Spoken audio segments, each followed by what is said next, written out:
তুমি ওনাদের সাথে এরকম আচরণ করছো কেন? বাইরে তো যাচ্ছিলাম, কিন্তু এক মোকেন নিফোকেন ঘরে আনার কি দরকার? 20-50 টাকা দিয়ে তো বাইরে থেকে বিদায় করতে পারতে। আমি তো এটাই বুঝতে পারছি না কেন তুমি তাদের সাথে এরকম আচরণ করছো। প্রবলেমটা কি তোমার? আমি সব কিছু আপনারে কইতেছি। উনি আর কেউ না, উনি আমার জন্মদাতা পিতা। ম্যাডাম, ম্যাডাম আমার কোনো টাকা ভিক্ষা দেন না ম্যাডাম। আচ্ছা আচ্ছা, তুমি দাঁড়াও, আমি দিচ্ছি। এই নাও। দাঁড়ান ম্যাডাম। ম্যাডাম, আপনার কাছে আমার একটা আবদার ছিল। আবদার? হ্যাঁ বলো। ম্যাডাম কিছু মনে করবেন না তো? না না, তুমি বলতে পারো, সমস্যা নেই, ভয় পেও না, বলো। আসলে হয়েছে কি ম্যাডাম, মনে কিছু নিয়েন না। জানেন, আমি আর আমার দাদি রোজার ঈদ গেল, সেরা কাপড় পরে ঈদ করছি। সামনে তো কোরবানি ঈদ আসতেছে। আপনারা বড় লোক মানুষ, অনেক দামি দামি কাপড় কিনবেন, অনেক দামি দামি কাপড় ঈদের দিন পরবেন। আমরা গরিব মানুষ, আমার কত দামি কাপড় কেনার সামর্থ্য নাই। তাই কইছিলাম কি ম্যাডাম, আমার অসুস্থ দাদি, সে রোজার ঈদে ওই ছিঁড়া কাপড়টা পরে ঈদ করছে। আপনি যে কাপড়টা পরেন না, ওই রকম যদি কোনো কাপড় থাকে আমার একটা দিতে পারেন, আমার দাদির দিল অনেক খুশি হইব।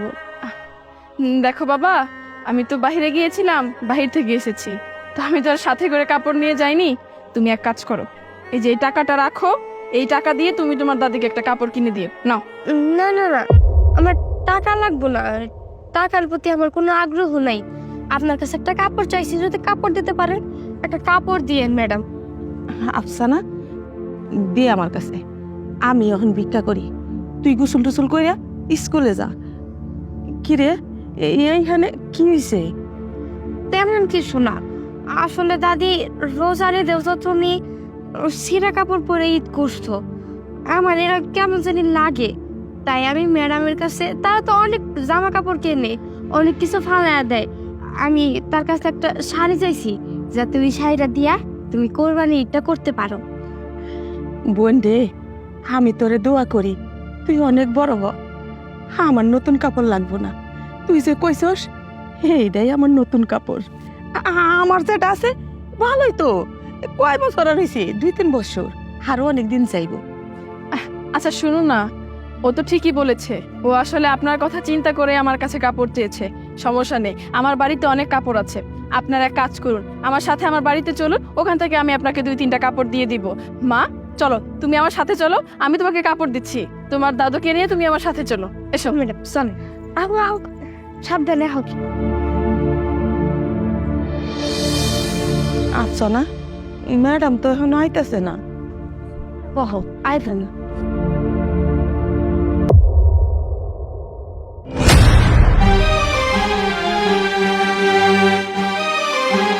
তো তোমরা এখানে কি করছো? বাজার, তুই এখানে? আস্তে কথা বলো, আস্তে কথা বলো। তোমরা এখানে আসছো কেন? এখানে তোমাদের কাজ কি? আমরা একটু ম্যাডামে নিয়ে আইছি না রে। যা ইচ্ছা তাই হোক, এখানে তোমরা আর 1 মিনিট দাঁড়াবে না। চলো বের হয়ে যাও। শুয়ে যাইব বলো, কি কইতাছো তুমি? বাজার, কতদিন পর তোরে দেখলাম বাজার। চুপ, কিসের বাবা, কে বাবা? বেরো এখান থেকে। না, এতদিন অনেক চুপ থাকছি, কিন্তু আর না। তুমি যে আমাকে ফালাই লেখা চলে আইসো, আমাকে তো কোনো খোঁজ খবর নিলা না। জানো, আমার দাদি তুমি যেদিন আমাকে ফালাই লেখা চলে আইসো, তার পরের দিনই অ্যাক্সিডেন্ট করছে। সে ঠিক মতো হাঁটতে পারে না।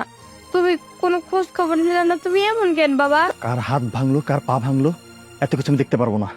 এখানে আমার সংসার ভেঙে যাবে, আমার সব শেষ হয়ে যাবে। তোরা বের হয়ে যা। বাজার, যদি না যাস আমি ঘাট ধাক্কা দিয়ে বের করে দেবো। কি ব্যাপার, কি হয়েছে এখানে?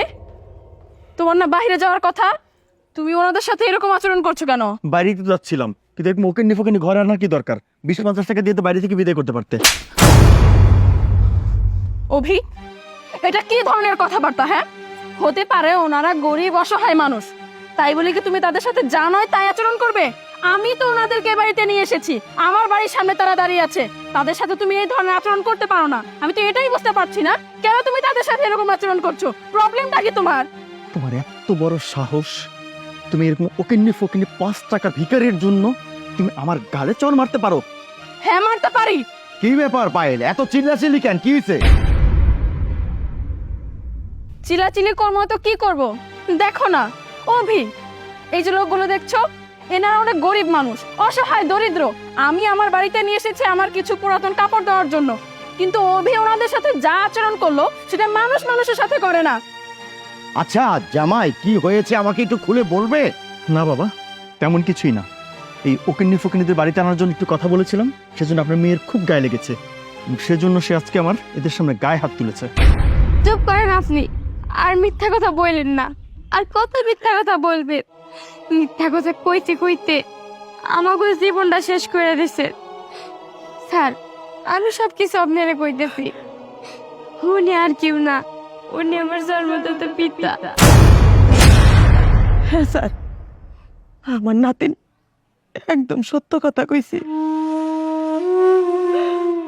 ও হইল ওর বাবা, আমার ছেলে। বিষয়টা কি জানেন স্যার? ওর মারে যখন বিয়ে করাই, আমার পোলা ওর মারে পছন্দ করতো না। ও দুনিয়াতে আসার পরে ওর বাড়ি ছেড়ে চলে গেল। ওর মাটা 2-1 বছর থাইকা কোনি হুদুস না পাইয়া ওরে ফালাইয়া রেখে চলে গেছে। আমি কি করুম স্যার? আমার তো করার কোনো রাস্তাঘাট কিচ্ছু নাই। পেটের দায়ে নাতনিরে নিয়ে ভিক্ষা কইরা বেড়াই। স্যার জানেন, আমার এই বয়সে পোলার কামাই খাওয়ার কথা, আমার এমনই পুরা কপাল, আমি এমনই অভাগী, আমি আমার নাতনির কামাই খাই। ও সকালে ভিক্ষা করে, যখন স্কুলের সময় হয় আমি ভিক্ষা করি, ওই স্কুলে যায়। আজকে আজকে এরমই হয়েছে। আমি আসছি, ওই স্কুলে যাইব, আইসা দেখি ম্যাডাম এখানে দাঁড়ানো। কেন দাঁড়ানো জানেন?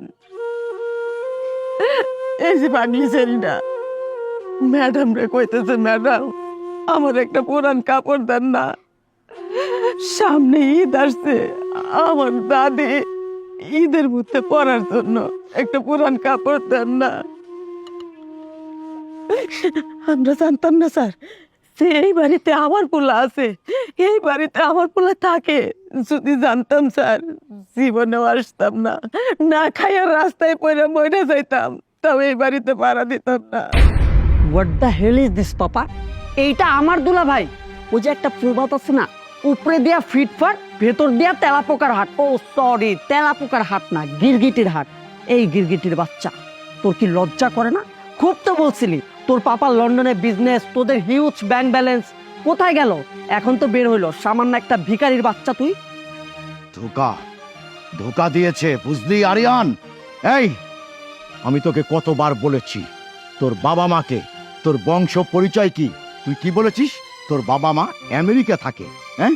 আর এখন কি দেখছি, তোর মা রাস্তায় রাস্তায় ভিক্ষে করছে, আরে একটা পুরান কাপড়ের জন্য সবার কাছে হাত পাচ্ছে। এই ছোট লোকের বাচ্চা, তোর এতই যদি টাকার প্রয়োজন ছিল তাহলে আমাকে বলতি। ও, আমার টাকা দেখেছিস না? আরে তোদের মতো এরকম ছেলেরা না শিল্পপতির মেয়েদেরকে পটিয়ে পাঠিয়ে বিয়ে করে সম্পত্তি আত্মসাৎ করার জন্য। এই লজ্জা করে না? হ্যাঁ, তোর মতো এরকম একটা ছেলে থাকতে, তোর মা ভিক্ষে করছে, আর এমন একটা মাসুম শিশু তোর মেয়ে, আর তুই আমার মেয়ের জীবনটা নষ্ট করে দিলি। এই, তোর বিবেকে একটুও বাঁধলো না রে? কি করলি তুই? এখন আমার মেয়ের কি হবে? ছি দুলাভ ভাই, আপনার লজ্জা করলো না? আপনি তো সেই ভাব নিয়ে থাকেন, আমরা তো মনে করি কি কোটিপতির ছেলে না ছেলে, আর যখনই পরিচয় জানতে চাই তখন আমাদের কথা নিয়ে বেড়ান। ও আজকে বুঝেছি, বলতে তো পারেন না আপনি একটা ফকিন্নি ছেলে। তোর ফকিন্নি ছেলে বললে আমাদের বাসাতে তো আপনি একটা সেকেন্ডও থাকতে পারবেন না। এসব নির্লজ্জ ছেলেদের না আসলে লজ্জা বলতে কোনো জিনিস নাই। লজ্জা যদি থাকতো না বাবা, আমাদের বাসা না এতক্ষণ দাঁড়িয়ে থাকতো না এইভাবে। চুপ করো তোমরা, আমাকে আর বোঝাতে হবে না। আমার যা বোঝার আমি খুব ভালো মতো বুঝতে পেরেছি। ছি অভি, ছি। এই দেখে আমি তোমাকে বিয়ে করেছিলাম, এই দেখে তোমাকে আমি ভালোবেসেছিলাম। তোমার একটা বাচ্চা আছে, তোমার ফ্যামিলি আছে, আর তুমি কি বলেছিলে তোমার বাড়ির সবাই বাইরে থাকে, তাই না? তুমি এত বড় চিটার আমি কল্পনাও করতে পারিনি। যার সাথে আমি এতদিন সংসার করেছি সে এতটা নিচু, এতটা ছোট লোক।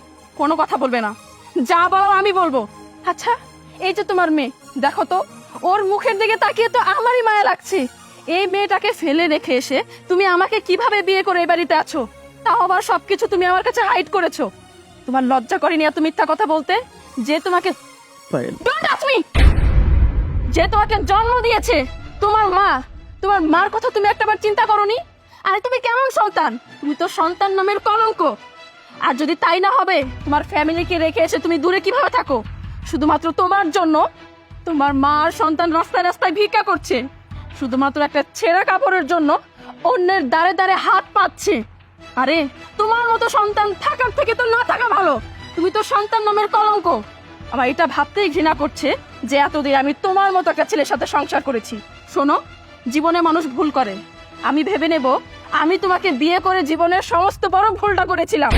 তোমার সাথে তো আমি সংসার করবই না। যে কিনা নিজের ফ্যামিলিকে রেখে এসে, মা বাবাকে রেখে এসে, বউ বাচ্চাকে রেখে এসে নিজের স্বার্থের জন্য অন্য একটা মেয়েকে বিয়ে করতে পারে, সে যে বেটার অপশন পেলে আমাকে ছাড়বে না এর কোনো গ্যারান্টি নেই। তোমার মতো ছেলের সাথে সংসার আমি করবো না। না পায়েল, চুপ করো।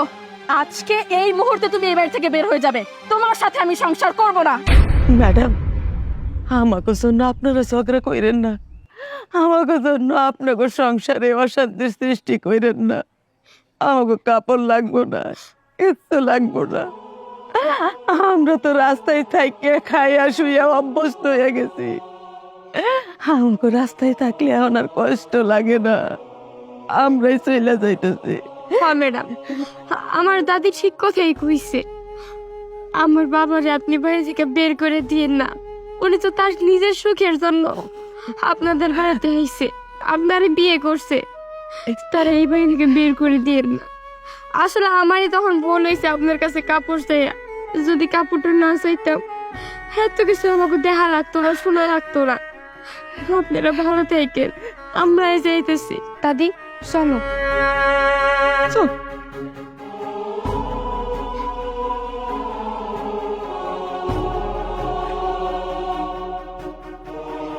কি হলো? আর এক মুহূর্ত তুমি এখানে দাঁড়িয়ে থাকবে না। যাও, এক্ষুনি আমাদের বাড়ি থেকে বের হও, বের হও। বাবা, এই আমার মেয়ে কি বলেছে শুনিসনি? হ্যাঁ, বেরিয়ে যা। Get out!